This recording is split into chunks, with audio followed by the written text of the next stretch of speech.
ఈ వీడియో చూసే ముందు సబ్స్క్రైబ్ ఇంకా లైక్ చేయండి. బుల్లితెర ప్రేక్షకుల favourite reality show Bigg Boss Telugu season 9 తుది అంకానికి వచ్చేసింది.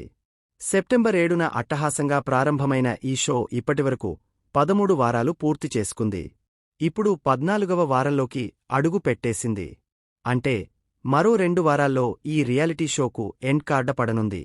ఇక ఈ ఆదివారం డిసెంబర్ 7 ఎపిసోడ్లో రీతూ చౌదరి ఎలిమినేట్ అయ్యింది. టాప్ కంటెస్టెంట్గా టాప్లో ఉంటుందనుకున్న ఆమె అనూహ్యంగా ఎలిమినేట్ అయ్యింది.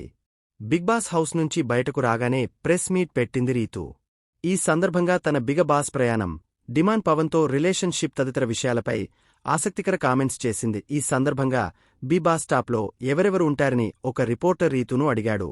దీనికి ఆమె కళ్యాణ్, తనూజ, ఇమ్మాన్యుయేల్, డిమాండ్ పవన్, సంజన గల్రానిల పేర్లు చెప్పింది. ఇదే సందర్భంగా ఒకరు భరణి పేరు ప్రస్తావనకు తీసుకురాగా ఆయన ఉంటాడో లేదో మీరే చెప్పాలని సైటర్లు వేసింది.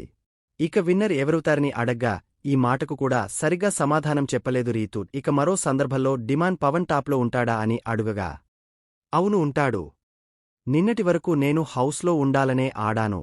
మొదటి రోజు నుంచి నేను బయట ఎలాగ ఉన్నానో అలాగే ఉన్నాను. కళ్యాణ్తో క్లోజ్గా ఉన్నాను. కానీ దాన్ని ఎవరూ అంతగా పట్టించుకోలేదు. డీమాన్తో ఉన్నదే ఎలివేట్ చేసి చెప్తున్నారు. డీమాన్ పవన్ టాప్లో ఉండాలి. అతనే విన్నర్ అవ్వాలని కోరుకుంటున్నా అని చెప్పుకొచ్చింది రీతూ.